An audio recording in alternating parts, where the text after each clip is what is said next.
Gottlieb's tastes good like a beer should. You said it. Lucky Strike means fine tobacco. Try a frosty cold glass of Bavarian right away. What's that you say? No Boulder Dash or baloney here.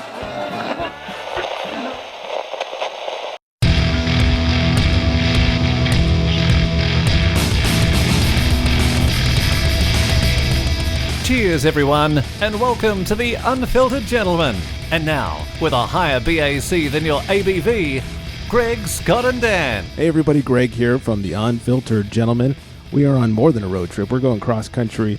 We're in Asheville, North Carolina. We stopped by UpCountry Brewing. And if you guys are in the area, 1042 Hayward Road in Asheville, or their other location, 212 King Street in Brevard. Brevard. Oh, see, that's the California in me. Yeah, you know. And I'm sitting here with John Cochran. John, thank you so much for hanging out. Oh, absolutely. Welcome to Asheville. Thank you. Yeah, we literally got in a couple hours ago, so we'll see if I can make my way through this. We have beer. You'll be fine. Yeah, it always evens me out. UpCountry started a couple years ago, 2016, I believe. I guess I'd make it 3 years ago. I've heard great things. I have a couple of friends in Asheville, and I said, I want to contact some brewers, see if they'll be on the show. Who should I contact? Multiple people said UpCountry. Oh, that's awesome. And then we stopped in for lunch before we got here. And we said, where do we go next? We're going to UpCountry. Oh, their food is so good and their beer is great. So apparently... I love it. We're doing something right. Yeah, your reputation precedes you.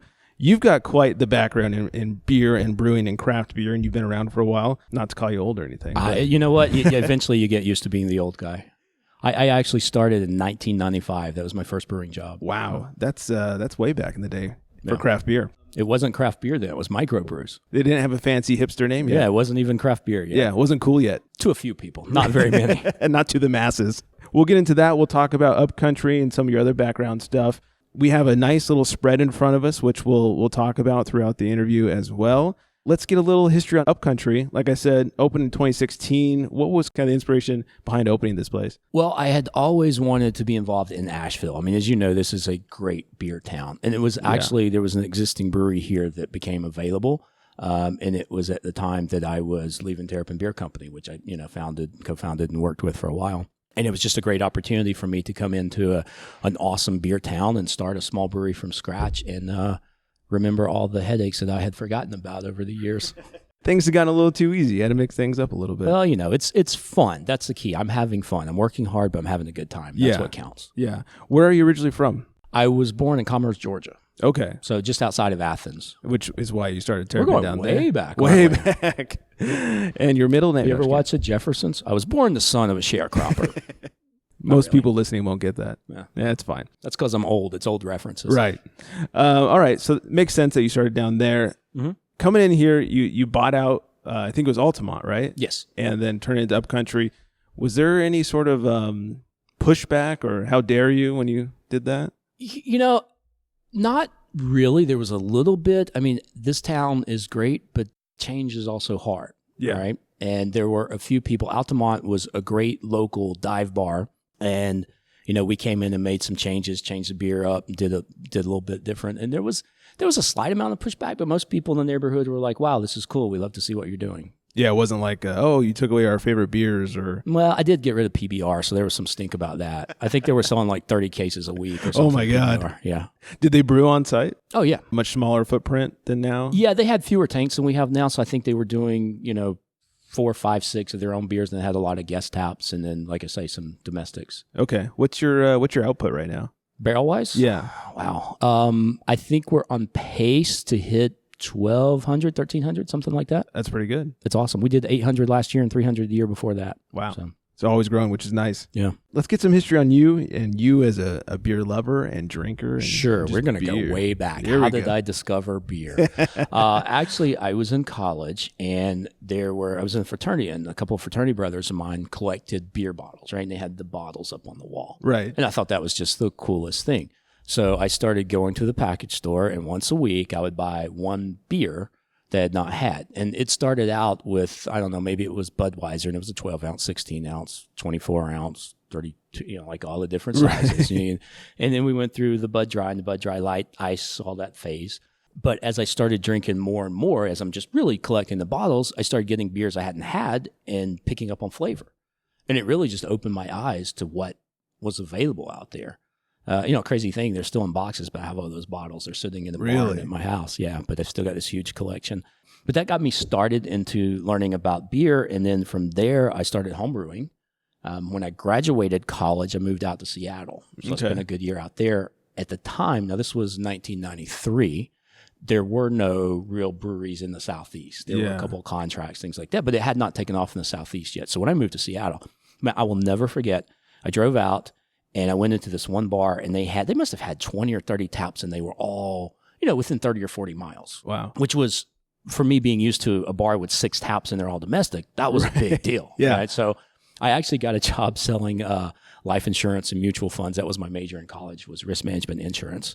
Although I do have to say, a lot of my friends looking back, they say, well, we didn't realize that you were studying for your career at the time when you were out drinking every night. But now we know you really were studying when you thought you were slacking off, right? Research. Exactly. But I had that job, and my boss, I'll never forget this. It was so funny. He actually told me that I obviously had an affinity for the brewers in town, and that I should try to become a trusted resource to sell them life insurance. Okay. And so I was like, you know what? You're right. I do have an affinity for that, but I obviously need to go at it from a different direction than becoming the insurance guy for brewers, Which makes sense that you're wearing the insurance sucks shirt. Oh, right. This is a total coincidence. I got this at CBC a couple of years ago, and it's one of my favorites. I love this shirt. That's hilarious.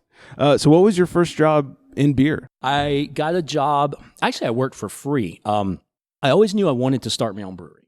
Like going way back in the day, that was my dream. It's like, oh, I homebrewed, so I can start my own brewery, right? Everybody thinks that. Yeah, step 1, step 2. Exactly. Yeah. So I went to the homebrew store, and I asked him, and he mentioned this brewery that had just opened up in Atlanta. He's like, you should go talk to these guys. So I went to see them and said, hey, I'm going to be opening a brewery. Do you have any advice? And they're like, well, not really, but if you want to come in and clean kegs and learn the business, we can't afford to pay you, but we're happy to let you come in and learn what to do. So I actually think, so I was married at the time, and kudos to my wife to support this. Awesome. I got a job working as a server at a Red Robin restaurant. Okay. I was also working as a fry cook in an Applebee's, and then going to the brewery outside of that, working for free. Wow. And that probably lasted for 4 to 5 months before they offered me a job. But I worked my way up. I was there for 2.5 years and ended up being a brewer there. So assistant brewer? Head brewer? Well, it was a small place. They gave me the title head brewer, but I wasn't ready for it yet. Yeah. But, you got to remember this was the 90s, so all kinds of things were happening. Right. Is that place still around? No, they closed down in 1997. Oh, okay. It's because I was head brewer. Right. Yeah. Sign of things to come. And then, so from there, did you leave that place and then start Terrapin, or what was kind of the history there? They went out of business, and I actually got a job at a Budweiser distributor in Atlanta. I went in, talked to them about selling craft beer. I don't think craft beer was a term even then. It's hard to remember, right? Probably not. But they were looking at hiring somebody to start doing some different craft stuff, because I think they had just picked up Red Hook at that point. Okay. And were doing some things. Actually, back then, Anheuser-Busch was coming out with basically Anheuser-Busch versions of craft beers. They tried that before they ended up purchasing people. Okay. Because those were good. I actually remember trying some of them. They were good beer, but people were not ready to buy an Anheuser-Busch craft beer. So would it be like an Anheuser-Busch IPA and that kind of stuff? Yeah, stuff like or? that. It was some of them were throwbacks to original recipes way back in the late 1800s and stuff that like the brewery was making. Pre-prohibition recipes and stuff. And it was some pretty cool stuff. But and I will say, these are some of the hardest working people I've ever met.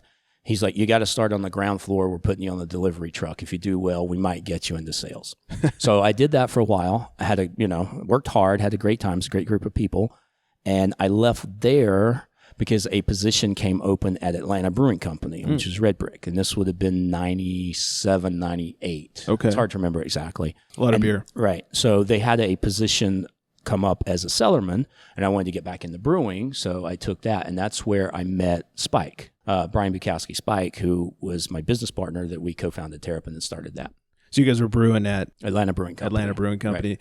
And he was head brewer, you were assistant? How was it working out there? He had just taken the position as head brewer because he was cellarman, and the person who was the head brewer left to start Max Lagers in Atlanta. You're from, where are you from? California? So you don't, nope. You wouldn't know it. But the guy went to start his own brew pub in Atlanta, so Spike took over as head brewer, and they needed a cellarman, and I came in. And he and I were working there, and that's where we kind of came up with the idea of starting our own brewery, because I've always had that in the back of my head. Right. Actually, when Marthasville went out of business, I had a partner at that point, and we borrowed money and bought their equipment at auction and tried to get a brewery going in Athens in 97. Oh. And luckily, I was able to sell the equipment and break even. God, I wish I could remember the name, but I sold it to a guy that was opening a brewery in New Jersey Okay. at the time. Any chance he's still around? Who knows? Who knows, right? yeah. There's no telling. I'm sure that gear is somewhere, though. I'm sure it is. Yeah. I mean, it's Lasts stainless. forever, It lasts. yeah. It does. It lasts forever as long as you take care of it, right? It was pretty cool, though, because we were trying to start a brewery in Athens. And unfortunately, you know, we borrowed money and we had 6 months to pay it back. And then the time came and we weren't able to quite get everything going yet. Right. But I mean, you can tell from that going way back, I just knew that was what I was trying to do. I was always going to get my own brewery open. Yeah, and I'm sure getting funding back then for a brewery was just a wild idea. Oh, yeah. The only way we found money, it was actually the father of a guy that worked with us at that brewery. And he was willing to, you know, loan us a little bit. Yeah, there's no going into a bank like, hey, we're starting a brewery. Like, Oh, God, no. you're insane. Yeah. We have beer. All right, before we move on, let's we have this just gorgeous flight of many colors and beers in front of us. Why don't you start us off with what's first? So this is what we call our UpCo Lager. That's number 3 there. Yeah, for those of you watching at home. We The call clear it, one. We call it a mountain lager. It's a traditional lager, a little bit more flavor. We use Azacca hops in this, so it's kind of a citrus tropical thing going on. It's a great beer, in my humble opinion. But I'm going to say that about all of them because I am biased. That's a great, what I like to call floating beer. That thing you can just take out on the lake or the pool or whatever. You just float with that all day. And this is something that you really see making a resurgence, right? It seems like not all, but most craft brewers are doing a Pilsner or a lager or some type of beer like this. Yeah, it seems like everyone did a great job with IPAs. So now the real test is, can you make a lager and not screw it up? Well, there's too many freaking IPAs out there, let's be honest. Yeah, there's a lot of those. You know, that's what I tell people, though. Somebody says, oh, I don't like IPA. I'm like, seriously, you can line 20 IPAs up side by side and they will have nothing in common. Right. Yeah, even my associate here, Hi, associate. she is not a fan of IPAs, but we have found that there are, especially double and triple IPAs, she likes once those hops start to get balanced out. Like, Right. You can say you don't like IPAs, but I guarantee I can find you something you'll drink. Yeah, of course. But yeah, this is great. This lager is fantastic. You got a little bit of citrus in there from the hops, and it just sits there and it's nice and clean. And like I said, perfect all day floating beer. Yeah, so this is one of the beers that we have in cans. Currently, we're canning 4 different beers. And the UpCo Lager is one of them. You'll find it in stores around town. And you should pick it up. This might be just a long shot. Any chance getting this on the West Coast? No. That One you of know, these days. that was so 20 years ago. Let's be Yeah. honest, man. Beer is local now. Yeah. This brand, when I started, and we'll go back to kind of starting UpCountry, part of what I was doing. The idea is it's a Carolina beer, right? We're in Asheville. We actually do sell in Greenville because it's very close, but our core market is sort of this mountain region right here. Now, will we go anywhere else? Who knows? Will we even fill in the Carolinas? Who knows, right? But we're doing well right here where we are now. And I mean, your listeners are craft people. They know this. 7,000 plus breweries out there. Oh, yeah. 6,500 of them are tap rooms and doing their local markets. And that's the new way of doing it. That's the new model. Well, it seems like unless you're the size of a Stone or a Sierra Nevada or something like that, you're not going to be successful when it comes to distribution and just trying to go that big. Well, obviously, and we'll get into that, I'm sure I've been down that road, and it takes a lot of investment. It's just a huge amount of, even more than, 5 years ago, it's probably 2 to 3 times as much cost-wise. It's not that the ingredients cost more. It's not that the cans cost more. It's the effort of sales and marketing that you have to do to stand out from the crowd. You have to put so much more behind it to play the distribution game that it's really, unless you're going all the way, it's not worth toying with it. Paying for shelf space and all that kind of stuff. Well, that's illegal in most places, but yeah. It still happens. Before we move on, what's the stats on this? What's the percentage and stuff on Which one? On the lager? Oh, that's a great question. Reference the board. I know it's around 4.5, 4.6, something like that. Easy all day drinker. Man, you didn't say you were going to test me. Pop quiz. Hey, in my defense, I just want to say that 3 weeks ago we had 27 beers on tap, and it's hard to remember them all. Thank you. That is quite the tap management. It's a bit of an ordeal, but it's pretty cool. What's the goal? What do you try to have on tap at all times? That was honestly a little bit more than usual, and it's dropping a little bit now because spring is here, and you saw our system over there. It's really small. We're on a 7-barrel brew house, and we do have some outside distribution here in Asheville, and as that picks up, it's taking a little bit of the brewing away. Ideally, somewhere between 15 and 20. Okay. I think that's a good number. If you fall below that, then there's not enough variety there. Sure.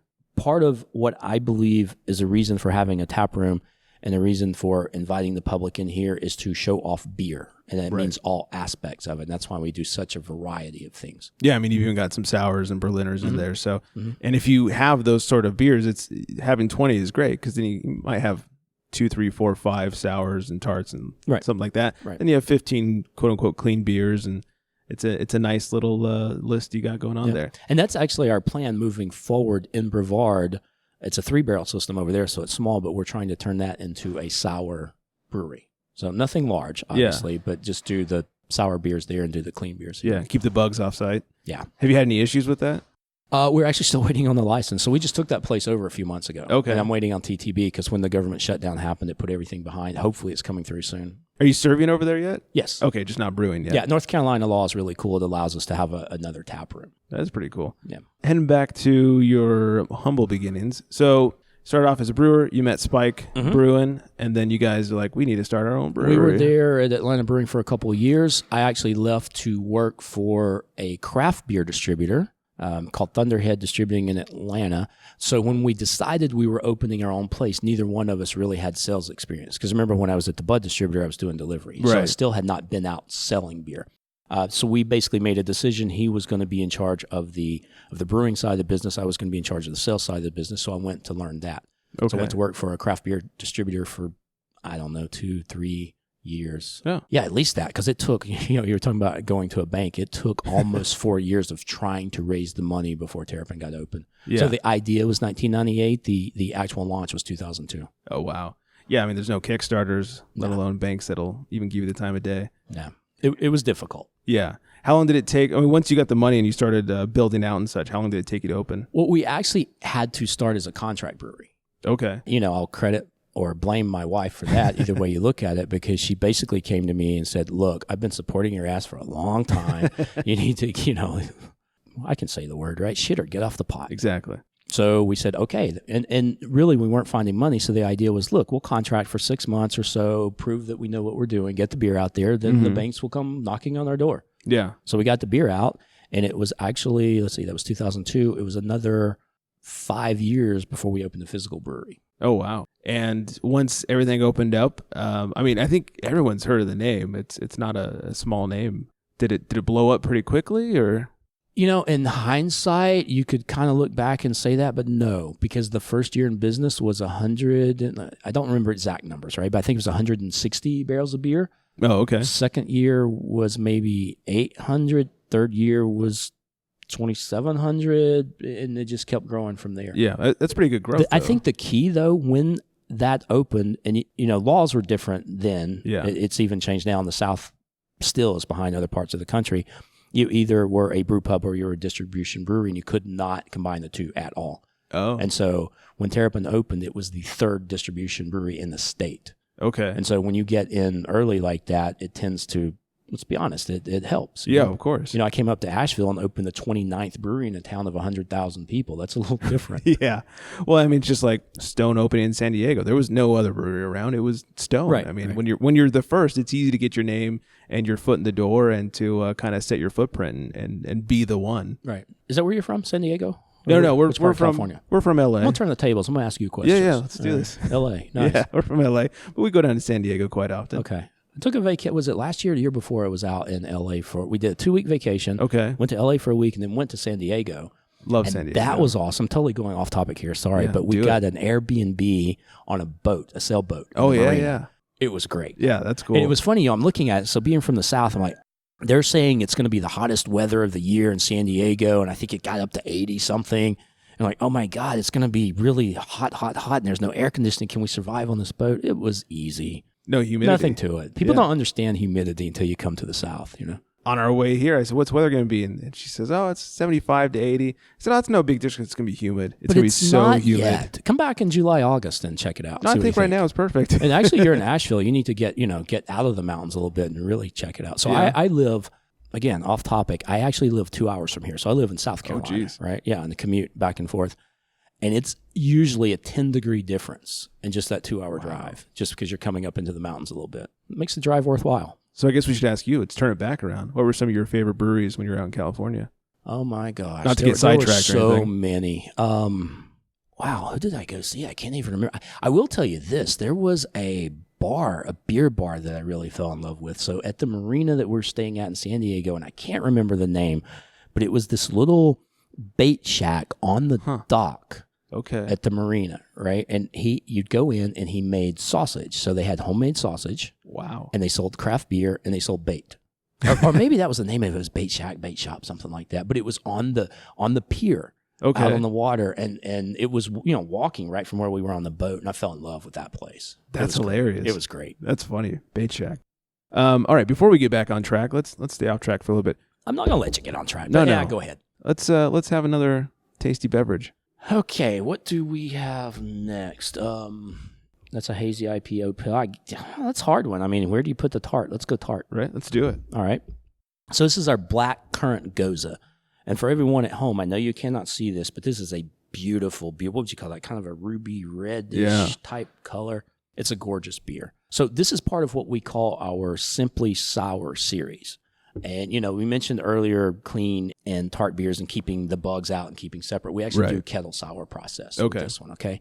And we don't. I know some of your hardcore sour breweries kind of look down on that a little bit, but we talk about it. And it's what we do, and especially in a town like this. I mean, you have Wicked Weed with the Funkatorium here. They're making some incredible stuff. Yeah. Which if you get a chance, you got to go over there. Okay, check that out, along with the other 30 breweries in town. Right. There's some great things here. But the idea is, and we even call it Simply Sour. It's not sour. It's tart. If you try it, it's definitely not easygoing. sour. Right. So this is what we consider an entry-level beer into this category. So for people who are not yet used to sour beers, you drink this, you get used to it, you learn, and you move your way on into the rest of the category. Kind of the beginner beer for sour, or non-sour people. And I found that really light tarts like this are really good for non-beer drinkers too. Right. People that like white wine and stuff, you get them in on some of these that's true. Berliners, and all of a sudden they're, oh, this is good. Like, all right, let's try something a little more sour, Right, sour. Oh, this doesn't taste like beer. We gave someone recently a margarita Gose, and I said, here, just try this. What is it? Just try it. This is really good. Is this beer? There are yes, still, it is. It's funny, right? 7,000 plus breweries, craft beer. You think, we're in the scene. We think it's everywhere. There are so many people still that have no idea what we're doing. No. It's kind of crazy when you think about it. Well, I just think of beer as being big beer. Yeah. Big American lager. Here's one that kind of, this was a few years back when I was at Terrapin. Horace Cunningham worked there. Great guy. He was our operations manager, and he's a big wig brewer, right? Older gentleman's been doing it for years. He was in the MBAA, the Master Brewers Association of America, worked his way up to president of it. Good friends with Charlie Papazian. Okay. At the Brewers Association, right? And so we happened to be in Denver. We went out. We were visiting Wild Goose, looking at a canning line. And Horace called Charlie, and they went out to lunch, and I tagged along. And I remember asking Charlie, because we're in Boulder, right? It's the home of the Brewers Association's craft beer. I was like, how many people everybody here must know craft beer. And he's like, maybe 30% of the population.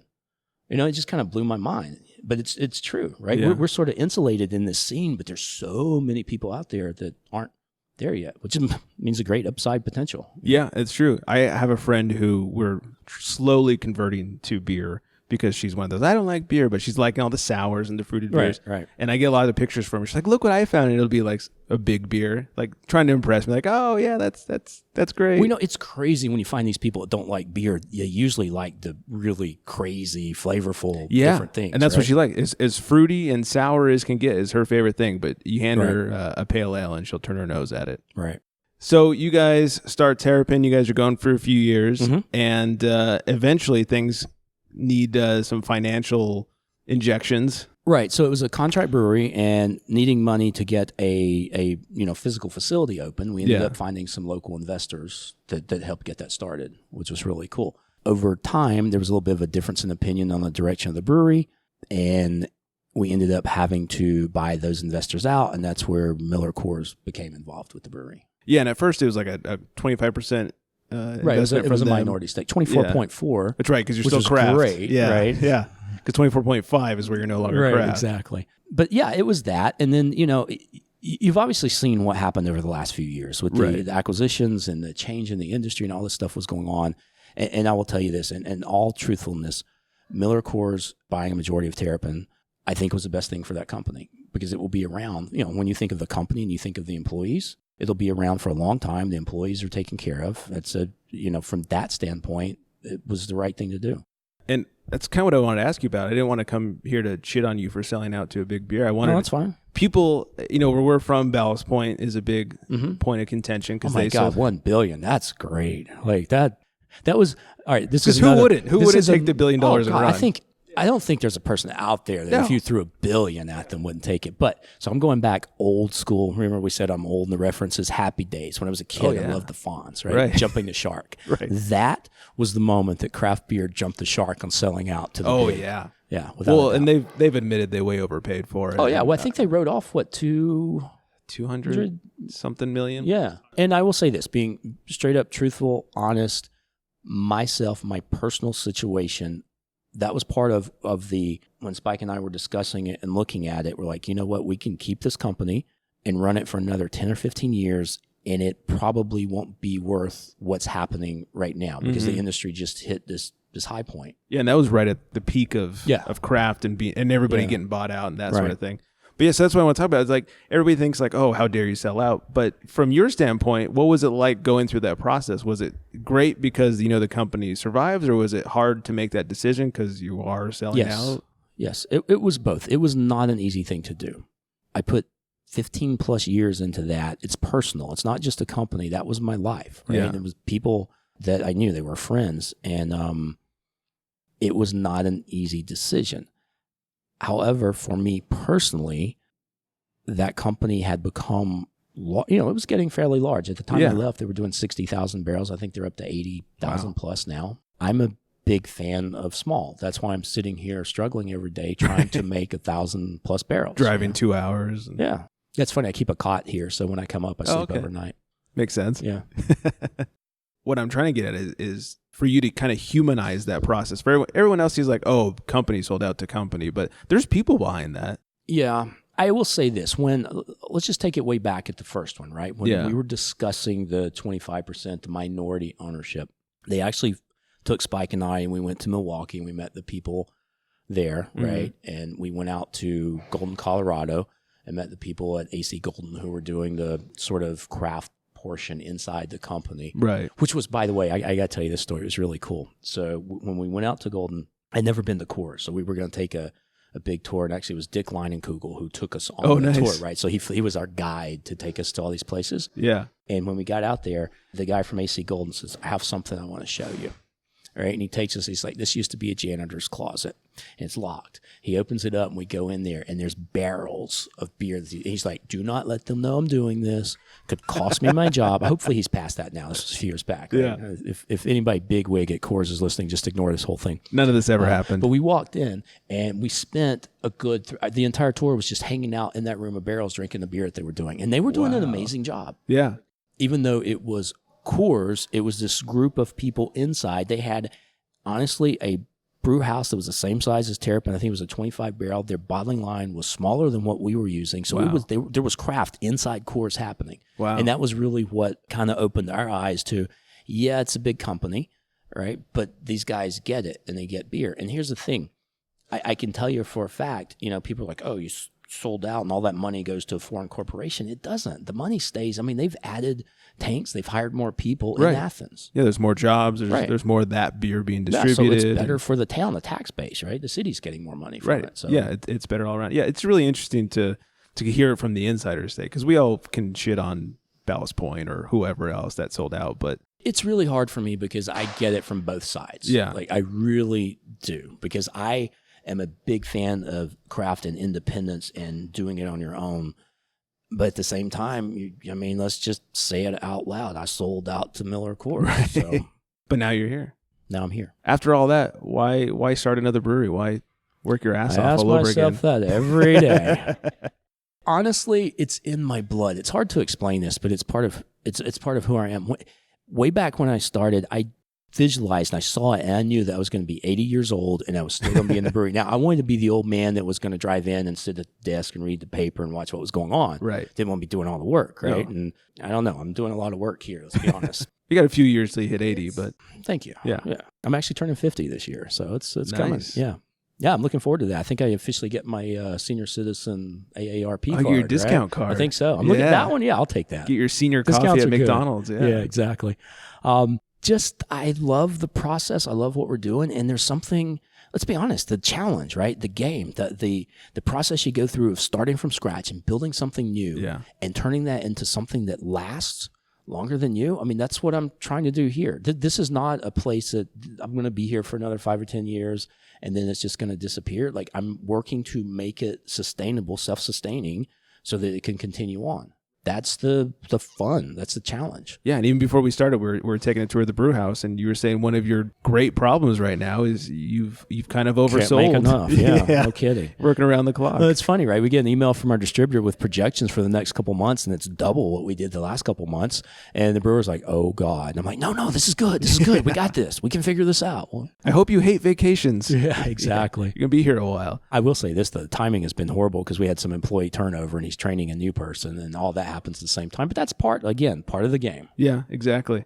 All right, let's move on to maybe our next one here. I don't even remember what I put out here. There's so many. What do we? I guess we could try the Oat Pale Ale. Okay, let's do that. This is a one-off beer that we just made.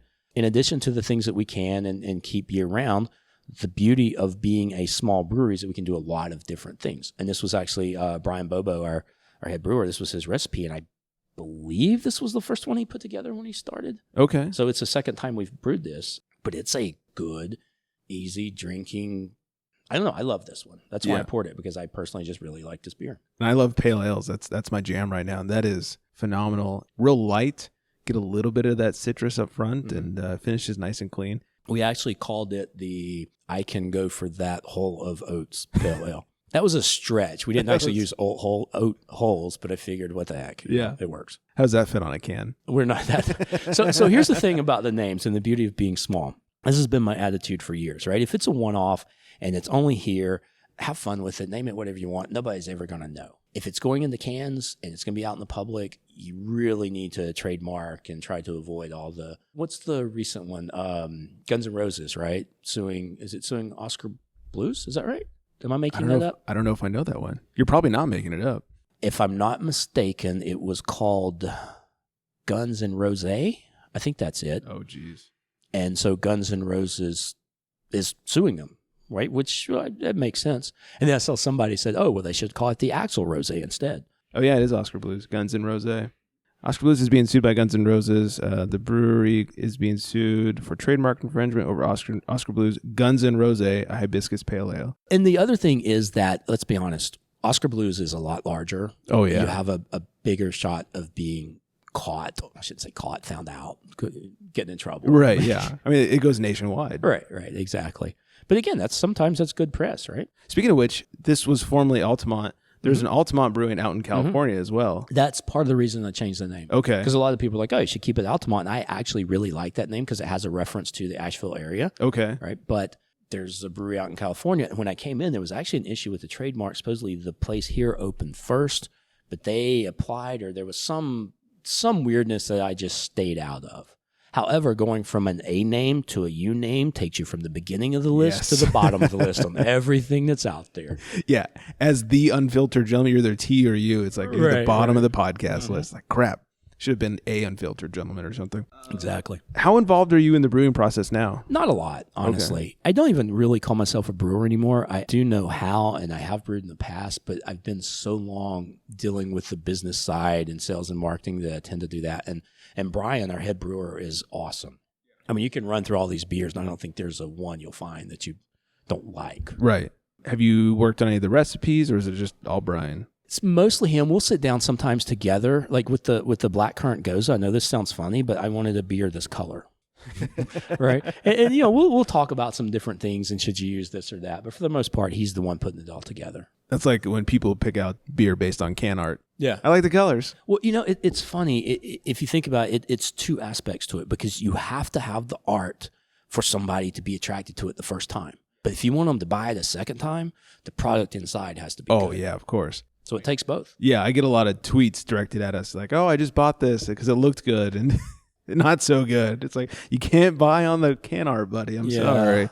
It's not always an effective way of purchasing And then, beer. it's unfortunate, but another problem with just in general packaged beer that's out there. Yeah. There are so many breweries now, and I hate to say this, but when I go into a package store and I'm looking around, I'm always checking dates because it's so easy to find beer that's oxidized and out of date, and it's a problem. Yeah, right it's now. either old or some of the beer doesn't do well. I mean, a lot of beer doesn't do well, but some of the beer really doesn't do well going from like cold to warm. Right. So you go to like we have Total Wine out by us, and you hit the shelves and everything's warm, but it wasn't made that way. Yeah. So it's kind of hard. It's tough because that's a shelf life, right? So here's the thing about beer going warm. It's okay for it to go cold to warm, but it doesn't last as long. Right. So the longer you store it at warmer temperatures, the less of a shelf life you have. Beer that stays cold can easily be good for 4 to 6 months, but if it's warm for, even hours or a couple of days, 4 to 6 months is now 2 to 3 months. I mean, it's a big difference. And I would imagine as an owner, it must be really difficult to control that. It is.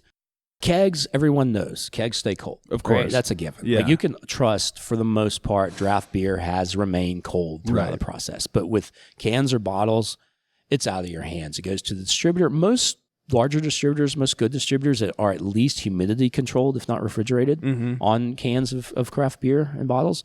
So that's okay. But then when you get into these stores, it's in the back room. It's God knows what happens to it. Yeah, exactly. It's hard. What's the big difference between, say, the Atlanta brew scene and Asheville? I would say that there's a difference of a population of 100,000 people versus 5-6 million people.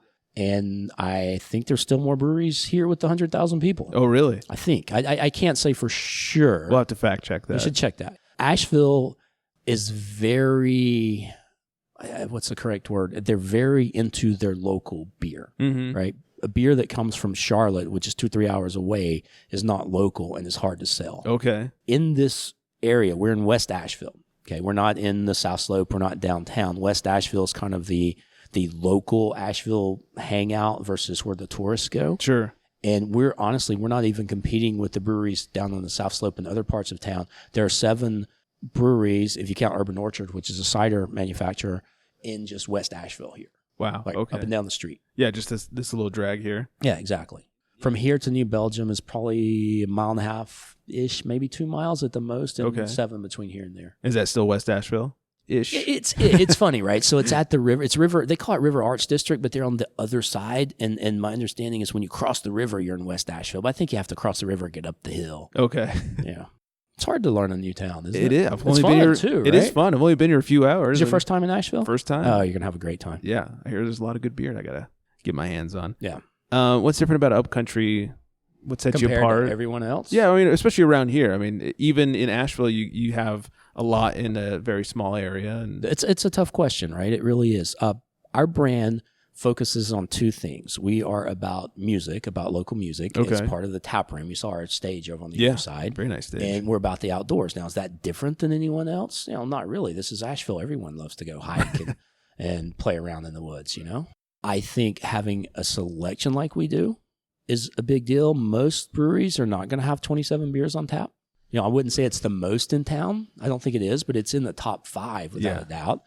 2 things that I pride myself on is variety and balance, right? When we make the beers, if you try any of our beers, you're going to try the IPA, you'll try the hazy IPA in a minute. They're balanced. They're not over the top. You mentioned Shannon doesn't like I can't say your name. I'm sorry. Absolutely. Doesn't like IPAs. You might like ours because it has a nice balance to it. It's not over the top hot. Well, let's find out. Let's crack in. Let's go Scamper. Yeah, that's the first one. Yeah. Now, cool story behind this one, and this is one when we sat down to develop it, we did several test batches because I told Brian we wanted to make the IPA. It needed to be sort of easy drinking, balanced, approachable, and I call it almost old school in a way. So this is not your fruit forward. Nope. This is not your hazy. If you drink an IPA 5 years ago, this is what you would get. Yeah, it's clean. You got a nice amount of dankness in there, but it's not it's not kicking you in the teeth with pine. Right. It's nice and, like you say, balanced. It's supposed to be that approachable IPA for everyone. And this is one we put in the cans, and it is with the Black Currant Gose. Those 2 beers are by far our top sellers, and they're kicking ass out there. What's the percentage on this one? 6. You do this to me. 6.5. Yeah, 6.5. Let me just sound like I know. 6.5. Yeah, just sell it. We'll take it. 6.5. I think that's right. Actually, tell me if I'm wrong. Look at that. I'm right. 6.5. Nice. Once again, balanced, and I think the main thing that I'm getting from all the beers so far is they're so easy to drink. Like, there's not one where I'm like, Needs to be a cold day Well, for this guy. There have been, and you've had them, right? There's been breweries I go to, and they'll make this flavor, that flavor, and it's over the top. Mm-hmm. It's too much of this, too much of that. It's not balanced, and I don't like that. Yeah. I need the beer to be approachable to a lot of people. I need to tell you a cool story about this one, and it's a shame that Van's not here, but this is a collaboration with friends of ours from Atlanta who own a company called Scamper Van. Okay. So they're a camper van rental company, right? They started, I think, about 3 years ago with 2 vans. They're up to 8 vans now. So Okay. not a huge company by any means. They just bought the 8th one. They put our logo on it, and it's based here in Asheville. So first time you can come to the brewery, rent the van, drive up into the woods, and it's awesome. These vans are so cool. How fun. And we try to put a 6-pack in every van. That doesn't always happen, like if we happen to be out like we are at the moment. Right. But, swap it out with something else. we try. Yeah, that's really cool. When I'm doing interviews, at home on the West Coast, I always ask the brewers how they feel about the hazies. I don't mind them. We've got our hazy IPA here. If you look at it compared to, maybe the term is juicy. There's some that are too far, right? A little This one's chunky. slightly cloudy, but it's funny because I am so old and because I've been in this business so long, a beer was never supposed to look like that. Right. Right? I mean, when I started, we did filtration and all this stuff to clean it up. And now it's like, oh, yeah. Well, I guess it's like the sours. I mean, it didn't affect your beer. Go ahead. Yeah, throw some bugs in there. No big deal. Some embrace it. Some embrace it only because it sells.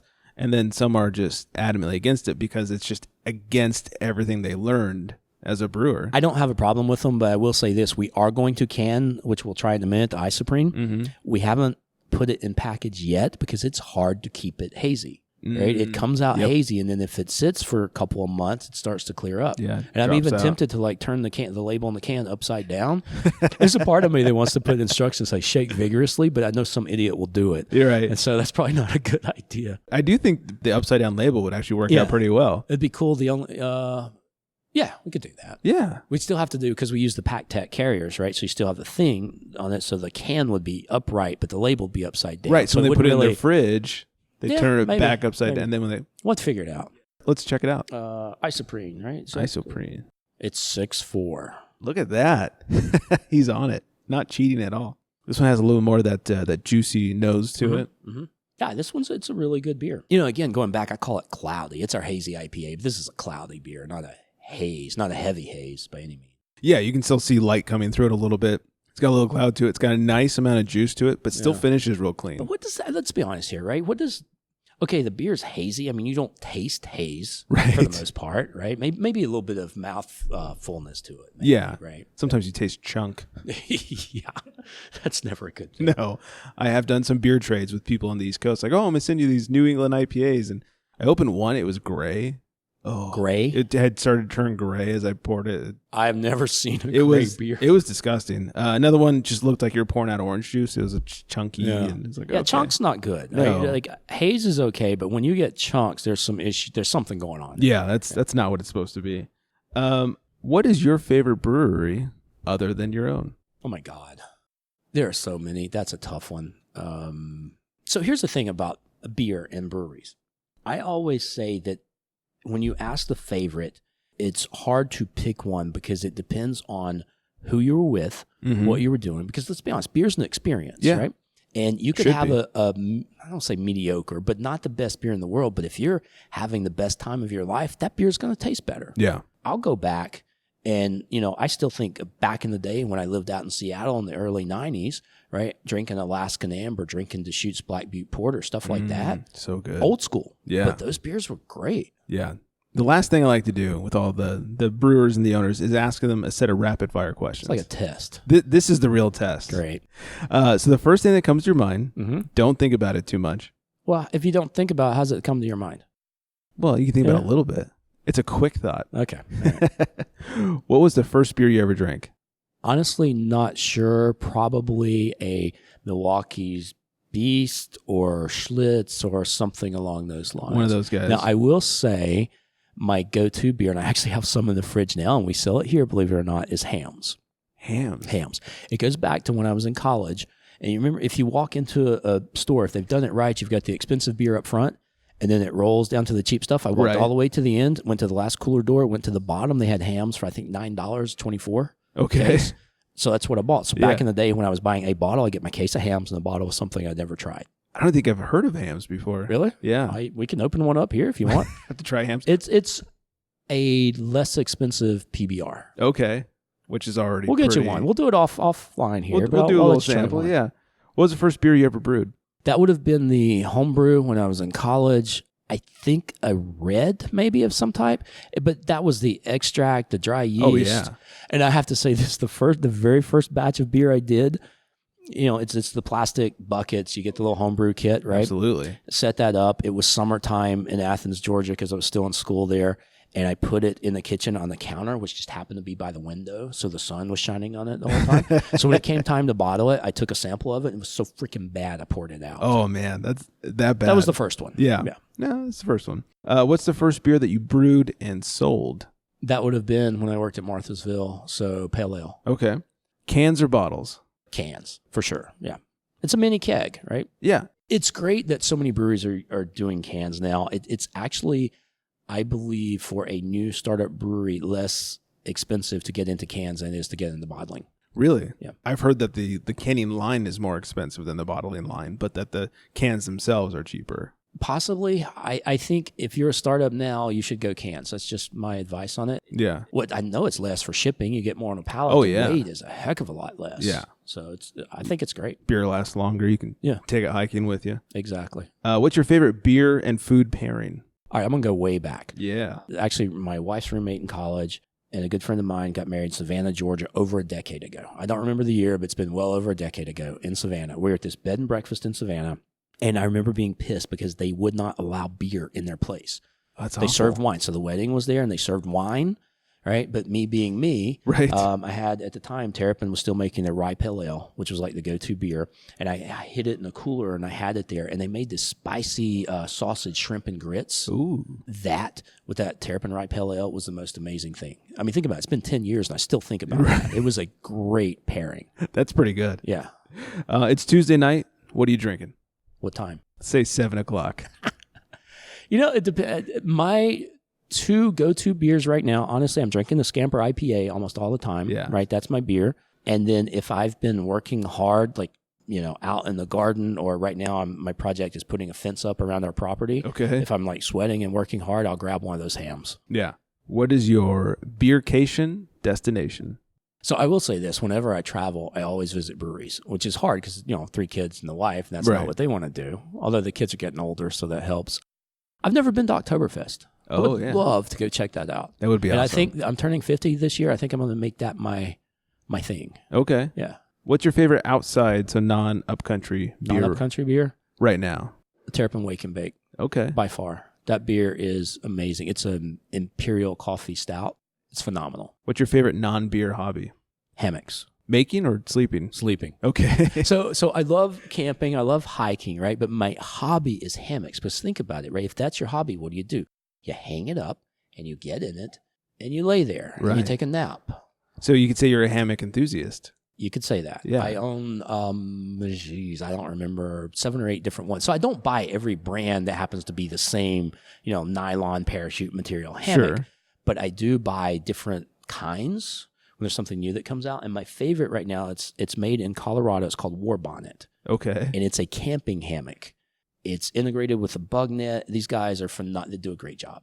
So you really are a hammock enthusiast. I'll show you some pictures. If you look at our logo right there, right? So that's the main UpCountry logo. If you guys want to go online and check this out, Yeah. it has a hammock in it. And that is because of, am I allowed to mention another beer podcast?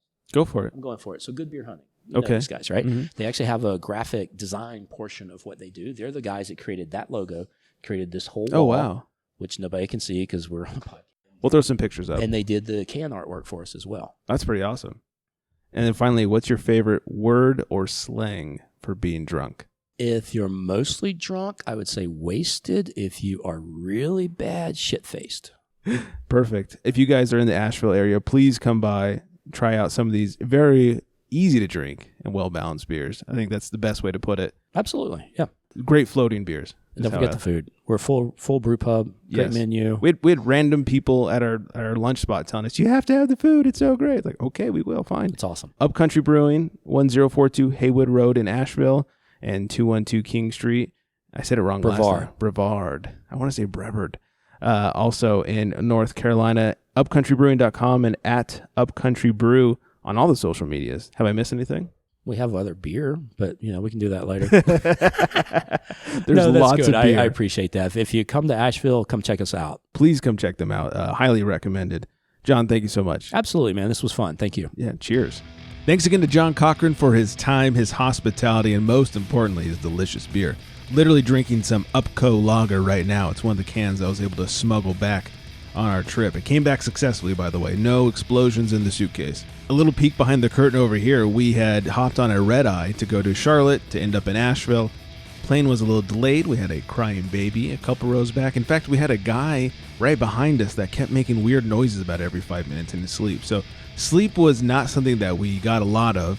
We landed, we grabbed lunch, went straight up to UpCountry in Asheville to meet up with John, and we were running on fumes. And I must say, John did a great job of bringing the fun and energy and was really just a blast to talk to. It was one of the most fun interviews I've been a part of. It was also nice and different to have him turn the tables and ask me questions. So that was a lot of fun, made my job easier, so I really appreciated that. A couple things to note. I said we would fact check the amount of breweries in Asheville compared to Atlanta. I had some hard time finding the exact numbers, but here's what I came up with. In Asheville proper, there are 26 craft breweries, and the region as a whole has 60, where the metro Atlanta area has 31, and there are 69 total in the state of Georgia. Also, he had mentioned hams. I'd never had hams before, or heard of it even. So after we finished up the interview, he had to run, but he left me with a tall boy of hams. Hey, it wasn't bad. It was your typical super light American lager, something you might drink while it's hot out or you're doing some yard work or something like that. Not too shabby. Asheville, the area as a whole, had some really great beer, and I hope to go back someday soon and drink some more of it. If you guys are in the Asheville area, make sure you check out UpCountry. Make that a part of your brewery stops. 1042 Haywood Road. They have a great space, both indoor and outdoor, lots of live music. It's really just a great place to hang out. You can also check out their second location in, let's see if I can get this right, Brevard at 212 King Street, Suite B. You can also find them online, upcountrybrewing.com or at UpCountry Brew across the board on social media. As for us, you can find The Unfiltered Gentleman at, theunfilteredgentleman.com, at The Unfiltered Gentleman on social media, except for Twitter, at Unfiltered Gents. You can drunk dial us 805-538-BEER. It's 2337. And let us know what you think of UpCountry Brewing. Hopefully you enjoyed the interview. Thanks everyone for listening. I hope you're all staying very well hydrated. And on that note, good night everybody.